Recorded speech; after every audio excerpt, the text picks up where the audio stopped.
name is Samuel Garcia. I am a history teacher at Mercedes High School. I'd like to welcome everybody here. One of the reasons that we gather here tonight is to honor not only an individual or to learn about them, to acknowledge them, but also to learn about ourselves as well and our community. The story goes, I sat in with a professor in his office not too long ago, and we had a conversation, right? And this conversation radically changed the way I thought, okay? I go into his office and we talk about education, and then he shows me a book entitled The Valley. And he asked me, Sam, do you know who wrote this book? Or do you know who Rolando Hinojosa-Smith is? And I told him, ¿Quién es él, sir? I don't know who he is. You know, is he a friend of yours? Or frankly, I do not know. I was given this book. This is the exact same book, right? I was given this book, and I looked in the back, and it said Rolando Hinojosa-Smith, born in Mercedes, Texas in 1929, is one of the best known contemporary Chicano writers. And automatically I thought to myself, whoa, that's wrong. You know, why don't I know who this person is? So automatically that questioned my judgment. Not only that, but what I've been taught and how I've been raised and educated. So, you know, that I was shocked, infuriated, because nobody had told me who Rolando Hinojosa-Smith was. So I made it a point to myself and to my students to show them and to educate them who Rolando Hinojosa-Smith is and others who are forgotten or unknown. So we'd like to recognize a very important individual tonight, one who has helped shape our community, but yet remains unnoticed or unheard of in our own community. I finished school here at what is now part of the John F. Kennedy Elementary that is being refurbished while the other one is being taken care of over on Hidalgo, right? And in 1946, and I was the last of 5 to finish at the high school. My oldest brother finished there in 33, a sister finished in 35, another sister in 1940, and then a brother in 43, and then I followed in 46, and that was the end. I was el tapón, as we say. We didn't do much more after that.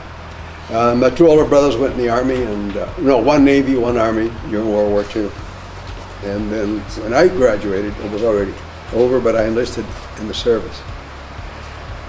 One of the things that I enjoyed doing when I was in grammar school over on Hidalgo Street at the old North Ward Elementary was being selected to be the librarian for the book, for the library that we had there. And the library consisted of a bookcase with 3 shelves. And then someone donated the books to us. And I would log in 1 hour a day on that. And if you were late turning in the book, we charged you a penny. As I told the students this morning, in those days when I was growing up, a penny, you could get 5 Hershey Kisses.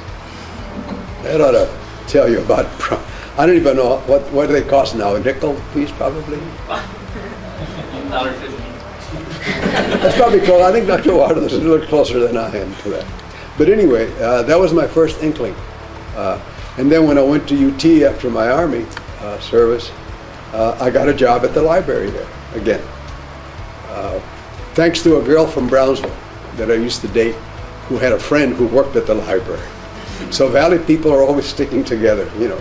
The first person that she thought of, when her name was Midge something. And Midge told Clara, I need someone to work days, but we need a young man because there's a lot of lugging of books and all that. And the first person that Clara said, Rolando Hinojosa is a good friend of mine, he's reliable. And I said, I'm not reliable. She said, yes, you are. So I got the job. So I worked at a library for 4 years, which was very nice. But all of that background was helped by 2 things. First of all, I come from a family of readers. My parents read to me, and they read to each other. They also read individually, but my 2 older brothers and 2 older sisters also read.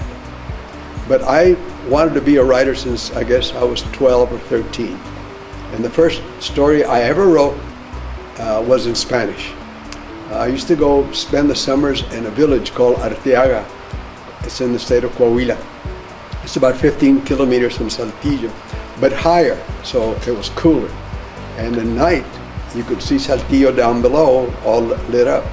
And we were up here. We always wore, and you may not believe this because I'm a Valley boy too, but in July and August, we'd have to wear a jacket at night. It's that nice and cool.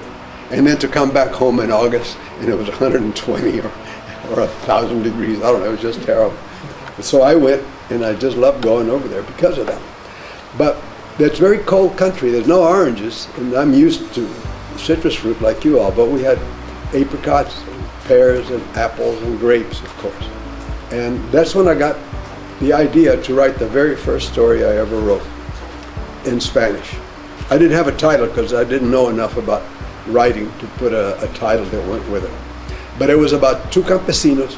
They're coming in home after a hard day's work. They have the talache and the other one has the asadón. And they're lugging it. And all of a sudden, the government, the army from the government comes by and they want to take them and put them in the army. Just out of, by force. But they run and they try to evade, and one of them is trampled by a horse, so, poor man is ruined for life. The other one has his arm cut off with a saber, and he falls in this irrigation ditch. Because the house that I stayed in was right in front of a beautiful irrigation ditch. The water coming in all the way from the mountain, and it was cold and clear. And all of a sudden, I decided that he was going to fall there, and that the blood was going to spread all over Mexico. And as I told the class this morning, someone years later said, that's symbolism. And I said, well, I don't know, I'm not a literary critic, I'm just a writer. That's the only thing that I do. But it was very nice. And then my mother saved it, and I lost it. And she saved it again and found it, and I lost it again. But it's still here. So one of these days, when I have the time, because I'm working on another 2 projects right now, I'll probably sit down and write it. Not word for word, but at least the sentiment will be there. But it was my very first cuento. It was about La Revolución Mexicana of 1910. And that's about all. My father was born in Rancho Campacuasio, which used to be a huge lake, but now it's dried up. There's many things that dried up in the valley, unfortunately. But my grandmother lived on that ranch where he was born. Her name was Romana Guzman. She was a tall, green-eyed woman. And she married a man named Juan Nepomuceno Hinojosa. That was her first husband. But he died. And they're living in a ranch, and this is a tradition. She married another man. His last name was Cano, Praxedis Cano. And then he died. And then Hinojosa, and then a man named Reyes. And then the third husband was Praxedis Cano. And she buried all 3 of them. She lived to be about 97. So I was very lucky. When I was 8, 9, and 10 years old, I got to see what my paternal grandmother looked like. I never knew my maternal grandmother because after moving from the north here, my grandfather, who was a postmaster at Los Fresnos, back in the teens, you can imagine the size of Los Fresnos then compared to now. He retired as a civil servant, and they moved to Sinton because we had some sisters there. Or he had some daughters there who married people from Sinton, from Berkeley, little places that you may never heard of because they're right in the middle of the ranch country. But I knew about them because of that. The only other relative we had lived in Donna, and that was my Aunt Ellen, who married Andrew Champion. And my mother was the baby of the family, and Aunt Ellen was the matriarch because she was the oldest of the girls. She was older than the 3 uncles that I had. On my father's side, my father had no brothers or sisters. All he had was a half-brother.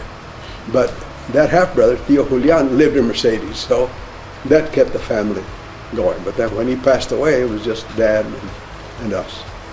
But I knew a lot of the lore, the folklore, and the history regarding the family. And when I started to write, I would try to remember stories that my dad would tell me, or that my mother would tell me, or that I would hear the old folks, because I used to hang around with the old folks at night. They would sit down, and I never bothered anybody. I just sat there listening. And I got many of my ideas later on, 20, 30 years later, from listening to them. And Mexicanos are natural storytellers. I don't mean that they lie, but I mean that they're natural storytellers. And that's how I got my start, because I come from a family of readers. I worked as a librarian here and at UT. And, in the Army, what I did, I was sent to school in a place called Carlisle Barracks in Pennsylvania. And I learned how to write to superintendents so I could help GIs, most of them blacks, who had not finished high school. And I had a form letter that a captain named Reese, who was a real nice man, had written for me, and then I would send it off to the superintendents and say that Private so-and-so or Corporal so-and-so would like to take the GED, and if he passes, would be granted a GED diploma from your institution. And the word spreads very fast. And I don't think I ever wrote one for any white of the GIs. All the ones who came to see me were black, which means that they had a nice little network with them, which I thought was very nice. That's what I did there. And then I was sent to Puerto Rico, which is like putting a rabbit in the lettuce patch. It's a Spanish-speaking country, beautiful weather, great people. And there I was the camp editor of the newspaper. And then someone asked me to become the radio announcer for the Armed Forces Radio Service, and I did that too. So whenever someone would offer me something, and I'd say, I'll try it out, and I never hang back at all. Why? Because once you do, you get lazy and you don't become structured. So that's what I did in the Army. And then I came to college, free, because having served 36 months in the Army, I got 48 months of college. Can you imagine? Books, what we call the blanket tax, so you could go to any sporting match at UT, pencils, slide rules. You don't know what slide rules are. Those are what you call computers now, and they're about this size. And the slide rule was how you did math, your algebra, and any other thing that you... Do you know what I'm talking about when I say slide rule? Good. I thought maybe that had been forgotten. But whatever you needed, you would just go to the co-op, which is one of the bookstores at UT, and you just signed your life away. There it is. You put your serial number, though, and then it would be sent to Waco or Temple, wherever the checks were being paid. And we got paid for being in the service $75 a month. But because I worked at the library, by the way, at the library, for every 100 hours that you worked, which took about 2 months, that is rather 2 semesters, you get a nickel raise. You want to know how long? I started off at 50 cents, and when I graduated, I was earning 85 cents. Can you imagine how many hours I spent there? But it was great. I knew where the books were, and I knew exactly what floor I wanted to go to, and we had a private elevator.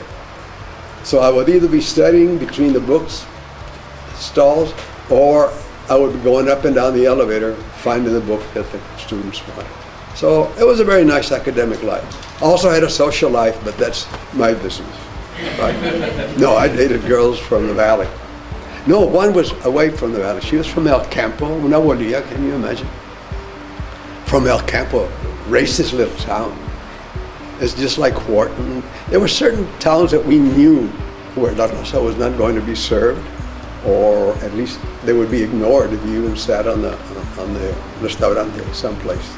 Okay, but she was from there, and I mean, Hinojosa. No matter what you do with that name, whether you say Hinojosa or whatever, más mexicano que mandado a hacer, as we say. But we got along, and I met her folks and all that. But I married a Mexicana. I made up for dating her. Well, Dr. Rolando Hinojosa, it's an honor for you to come here and to come back towards Mercedes, and finding out when you were actually going to come back to your hometown. I just kept asking myself, upon your work writing about the valley, one of the places where not too many people above Corpus actually know, how does it feel to come back? Is there any other place in the whole world you can call home other than Mercedes? I mean, you're looking at someone who's very old. I mean, I'm 83 years old, and that's, I probably outlived half of the guys I graduated with in high school. But no, I come to the valley a lot. Besides, One of the courses I teach is called Life and Literature of the Southwest. And I use one of my books once in a while because there are Valley kids in my class. And they're always going like this when I'm lecturing. I said, you look like a little puppy in the back of the car, you know. Like that. Why? Because I'm telling the truth about certain people or certain class or whatever. Introduce yourself. My name is Ana Vallejo, and I'm just wondering, the community, the people in the community, how much has it changed since you've been here? Has it changed at all, or? My father, after World War II, called in two young men, Rudy Garza, who is now passed on. You probably don't know who he is, but I'll tell you, he had an insurance company, and he has an office, or he had an office here on Hidalgo, or rather on Ohio. And the other young man, these are World War II veterans. This is 1945, when the election's coming up in 46 for the county. And he sat them down, and they were veteranos, right? So he said, look, you're going to run for commissioner, place so-and-so. You're going to run to Rudy, to Jesus Garcia, and you're going to run for commissioner here. Because the way it used to be, say a Mexicano wanted to run for the city commission post, 4 or 5, whatever it was.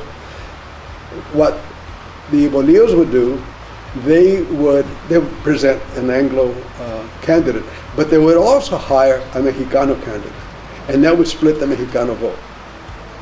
And my father said, no, you take this one, and we're going to keep them separate, and we'll see what happens. So they were the first two Mexicanos to move. And they were both veterans of World War II, and that's when it started. And now, Mercedes has the honor of being the very first Valley town to have a woman who was a city manager. Did you all know that we had a city manager here at one time? You probably weren't born then, but that's okay. But it's very different. Mercedes was a town of 6,000. And now it's about 15,000. But Huesaco now has about 25 or 30,000. San Juan, which is a village, I mean a village, they didn't even have a school, now has 25,000. So the valley has changed, population-wise. But one thing about Valley kids, the ones that I know from San Marcos, TSU, the ones I know from A&M when I go lecture over there or read a paper, or the ones from UT, Valley graduate when they go to college, which is very nice. I always ask them where they're from. We were talking, I was on Dr. Guajardo a little while ago. I always ask my students in this life and literature class, where are you from? And the kids say, well, I'm from Dallas, or I'm from Houston, or I'm from San Angelo, or I'm from Sinton, someplace, you know. The Valley kids, you know what they say? Where are you from? The Valley. And that's all they say. And you, well, they'll mention some town, okay, Amarillo, Lubbock. Where are you from? The Valley. They never tell you where they're from. And the other students, you know, the Anglo students, will go on like this.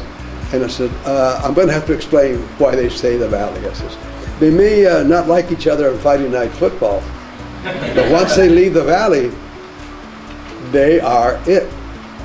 So they don't have to say Mission, McAllen, Farr, or anything. And now the Anglo kids are being educated as to the way the Valley is. Because the Valley is what we call a very strong support system.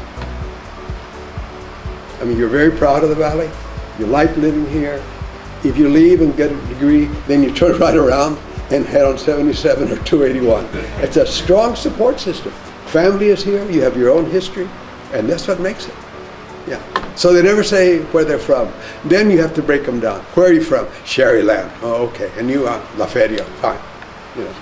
But their answer is, you can always bank on it, the Valley. So it's changed a lot, because although we wanted to have, you know, more representation, the education wasn't there. But now, for the last 30 or 40 years, Mercedes kids, and you're going to be part of, graduate from high school, and you contemplate going to community college, you contemplate going to UTA, or UTD down in Brownsville, or up to Austin, or to San Marcos on the side. Yeah. The Valley is one thing about that. It's very structured regarding education.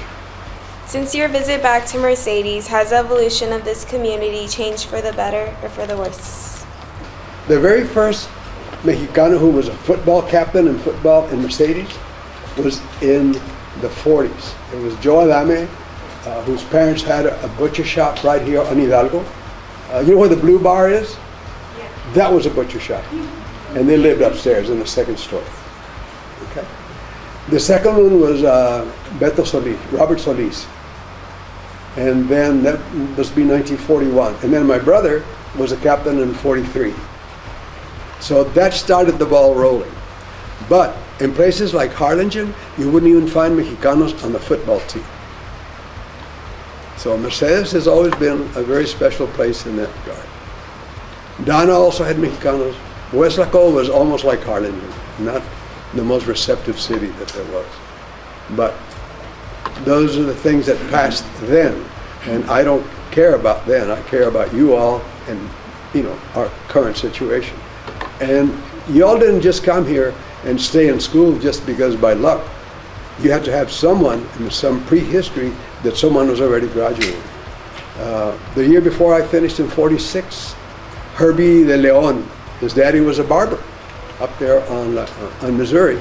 He was the valedictorian.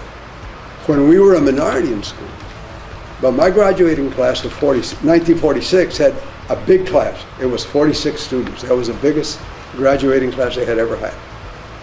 But we did pretty good. We were the first ones to put the names and identify the students. We were also the very first one to have an annual, which you probably have still, right? You have an annual? Yearbook. A yearbook is what you call it? Well, annual means year anyway. But you all no longer use that. But yeah, so it's changed a lot. And I think it is for the better when you compare it to the way it was when I was here. But our class was pretty good. I was in 3 plays in high school. I don't think any Mexicanos had ever done that. And then I served on the Board of Governors, and I was president of Science Club, which I love, and president of the Pan American Club. Now it's called Spanish Club. What do you all call it? Yeah, So that's that? Spanish? Yeah. And ours, we call it Pan American. I don't know. I guess they couldn't say Spanish or Mexican. You know. Not that they pronounce Mexican the way it should have been pronounced. They pronounce it another way. But yeah, I think for the better. But it's going to be up to you. I mean, you all are the young future that we have, and whatever good comes out, it's got to be, and it's on your shoulders and not anybody else's. So that's your responsibility. But thank you very much. I'm Lucinda Garcia, and my question is, what individuals influenced you to write the books you wrote? It was Merle Blankenship. She taught us freshman and sophomore English. And the reason that I took her and not the other two, the young one, is that my brothers and sisters said, when you go to high school, you're going to take English with Merle Blankenship, freshman and sophomore. Okay. When you get junior and senior, then you go with Amy Cornish. Those are the hardest teachers in the world. Not that they couldn't explain, it's just that they just loaded the work and loaded the work and loaded the work. And then they established something called creative bits, which I'm afraid you all don't have anymore. When you were a junior and a senior, you were eligible to write essays or short stories or articles, whatever you wanted to do. Poetry, fiction. And for years I used to tell people that I had 3 things in creative bits. But there was a conference in San Marcos, February of last year, and one of the scholars found that I had 5 things, and they're at the library. We've been talking about that today. And you were kind enough to read Tin Roofs. I had never heard it. This is the first time I've ever heard someone read my stuff. So, yeah, those 2. And I thought they were terrible because they were just insistent that you do it this way. And I'm glad that they did. Because when I walked out of here at that evening, we used to have our graduation at the football field. Lord knows what you've done to that place over there, but there used to be a football field. And it was outdoors all the time. And then when I walked out of there, I knew that I could write a business letter, I could write a letter of inquiry, that I could do whatever I wanted to do. But I already had the writing bug, and I had written those 5 stories. Yeah. Thank you. I wish y'all would have creative bits, because this allows you to write. And then the library, Well, you're the historian, but here you ought to convince your English teaching colleagues to do that. No cuesta dinero, right? I mean, sitting down, paper, and start writing. Well, paper, you don't use paper anymore. I know what you do. My name is Ivan Alejandro Marquez, and I would like to know, like, what were your challenges to get where you are right now? Like, what were some of your greater difficulties in your life? I finished my baccalaureate degree at UT, right?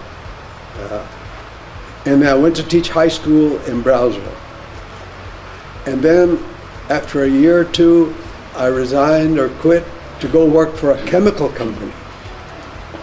I'm not a chemist, but I could read and write, and that's what they wanted me for. And then they went broke. So I went to work as a sales manager for a work clothing manufacturing company in Brownsville. And that lasted a year and a half. And then I decided to go back to teaching high school, and I did.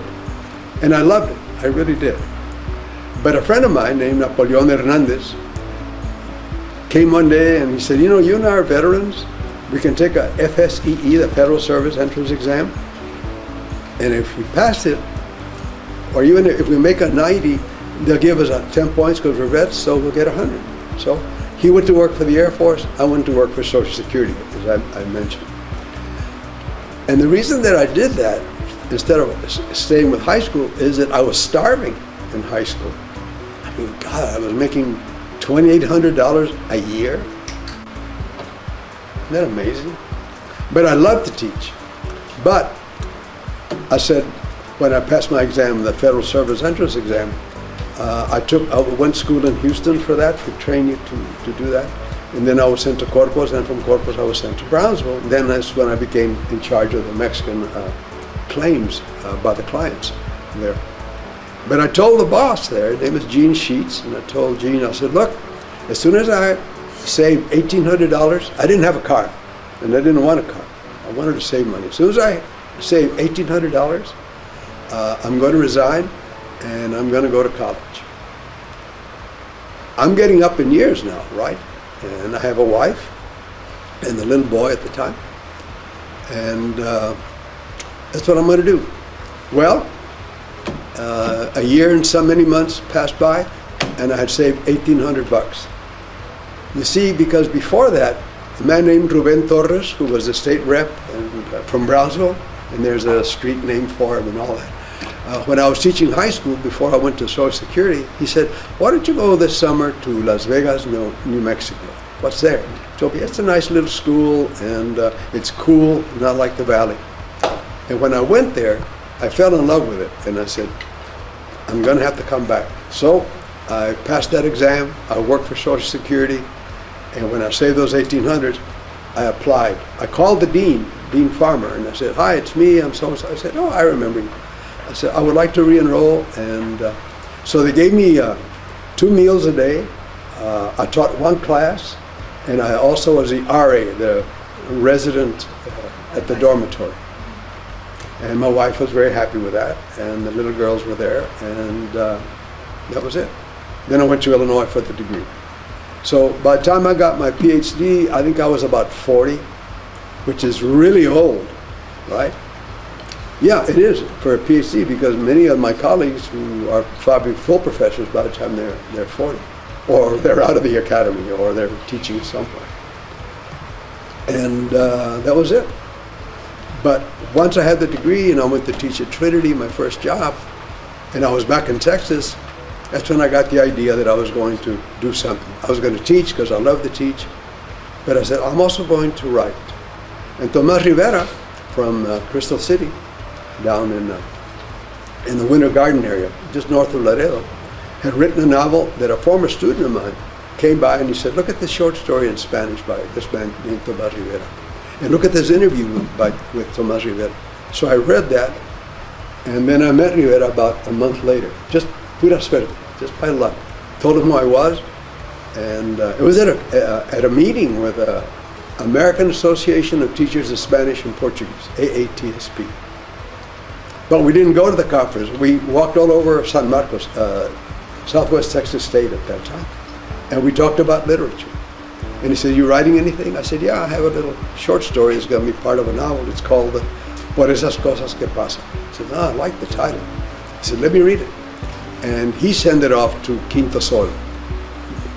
And I won the prize maybe a year or 2 years after that. My name is Jackie.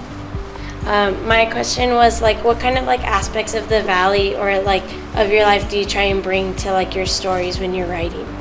Certain aspects of living in the valley in the 20s, 30s, 40s, 50s up to now, and the readers can see the changes that we make. It isn't just, luck. And so I'm trying to present, and I am presenting, and will continue, I hope, what life in the valley is. Everything good that we have done here, how we have stuck through thin and poverty and all that, and then all of a sudden a Mexicano middle class comes up, maybe not the complete heights, but we have many attorneys. All you have to do is look at the Valley telephone director and look under attorneys, and you'll see more Spanish surnames than anything else. And that's not luck. I mean, that's hard work. And those sons and daughters who are attorneys, men and women who are Mexicanos, are from the Rio Grande Valley. And they were born here and raised here, and they made it. Yeah. So that's what I try to do in the Cleo City Death Trip, showing that death is going to come to all of us, but what was happening in the 20s, 30s, and 40s is not what's happening in the 60s, 70s, 80s, 90s, and now this year. Well, you were in high school when World War II happened, right? Yes. How did that affect your life? Very much, because my two brothers, one went to the Navy, to the Pacific, the other one went to the Army, also in the Pacific. And that affected my mother and affected my father, and of course it affected me, because I was the only one. The two sisters were already married and living in Brownsville at that time.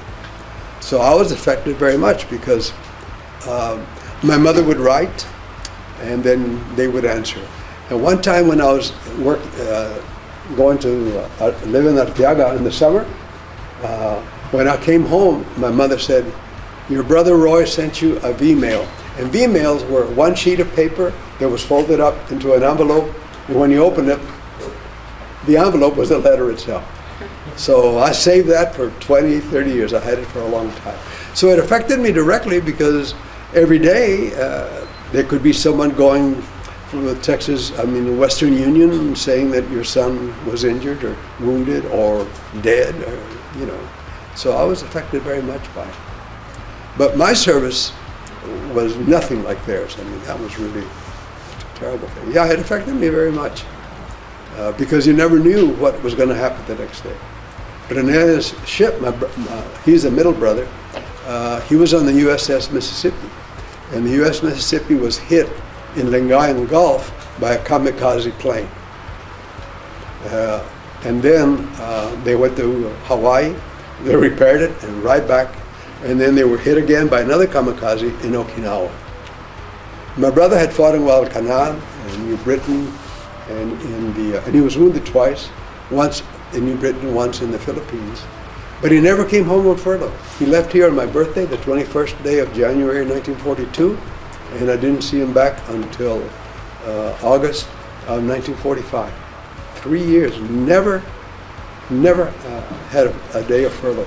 He was drafted, went to Fort Lewis, went to Hawaii, and then to Guadalcanal. So it affected me very much, yeah. But my war was the Korean War. That's what I write about, because that happened when I was, 20 or whatever. Yeah. Well, thank you, though. But it did. You ever go to cemeteries? I go to cemeteries a lot.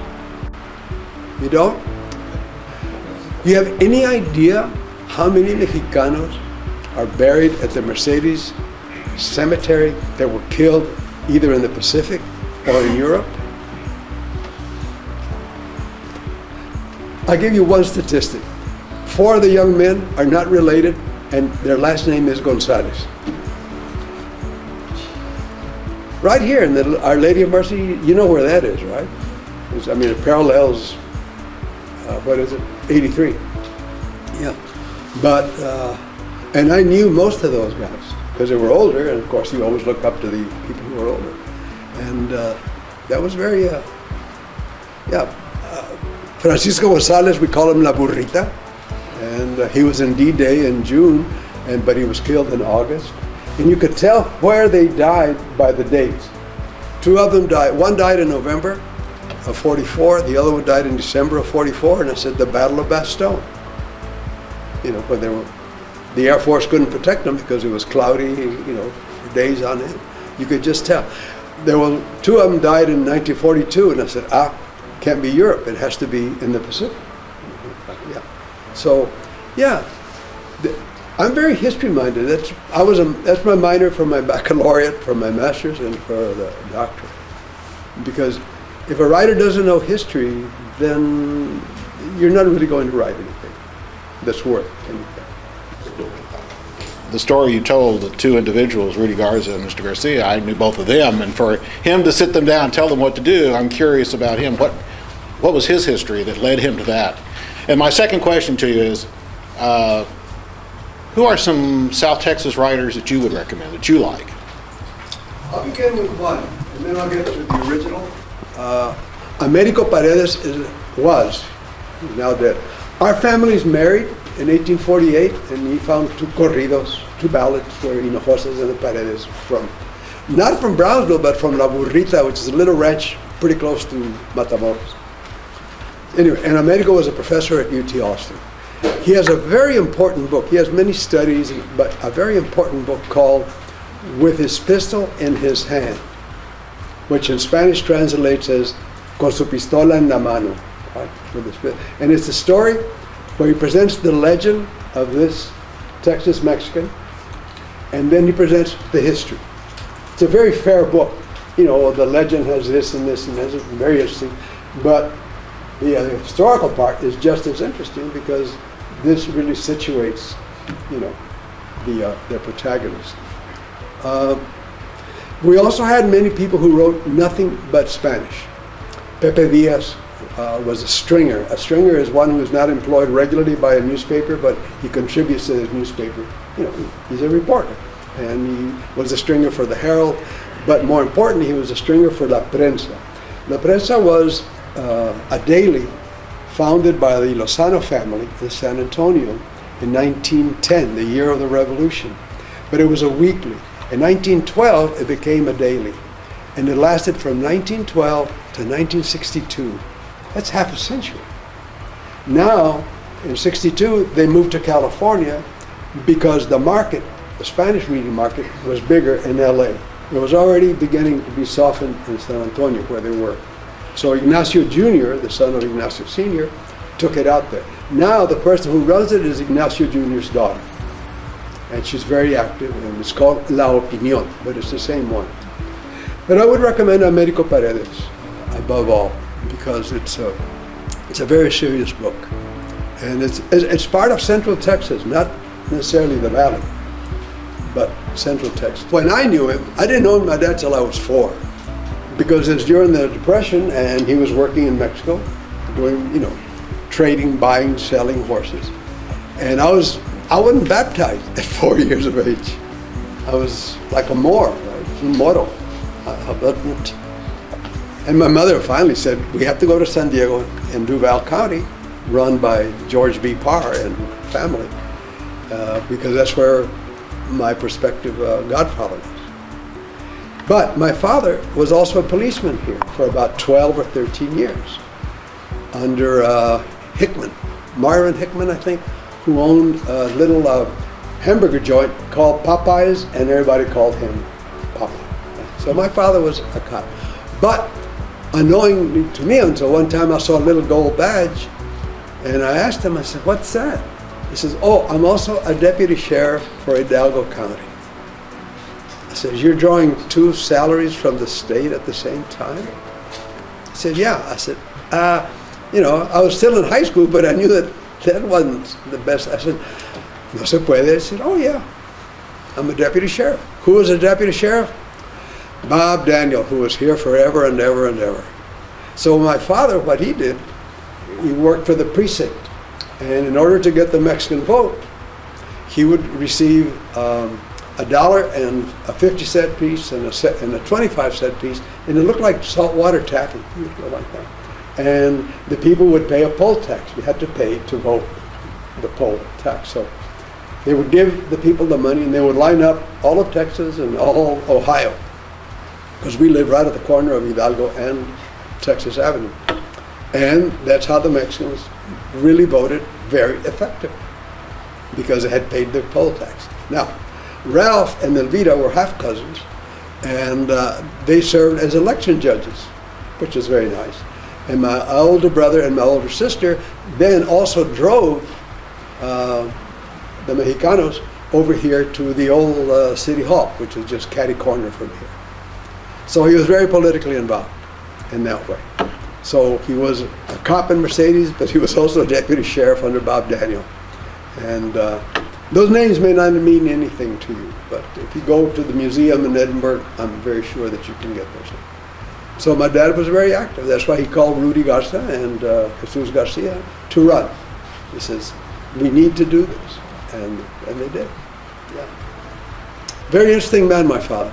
He was in the Mexican Revolution, buying, selling, and trading horses. And then he continued that for a long time. And that's why I didn't know him until I was 4.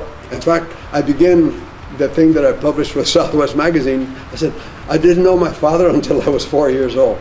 I might have seen him when I was 1, 2, 3, but I don't remember. Yeah, but this is home to me. And when I'm buried, I know exactly where I'm going to be buried. In Mercedes, you know. What am I going to be doing buried with strangers up at Austin? I love Austin. It's a great town, but that's not home. This is home. Yeah. Anyway, thank you all very much. I really had a good time.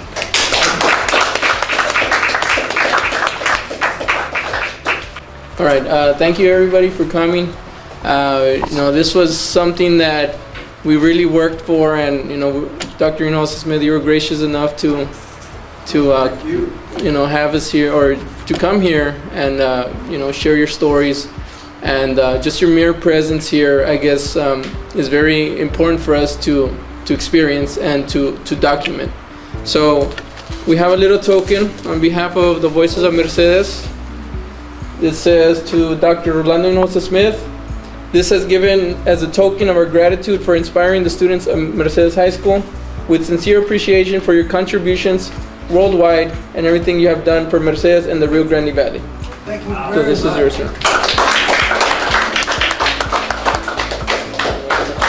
Thank you. That's a good question, too, by the way. Well, thank you all very much. Can't say you can't be a hero in your own hometown. Sir. Thank you. Picture. Sorry, Frank?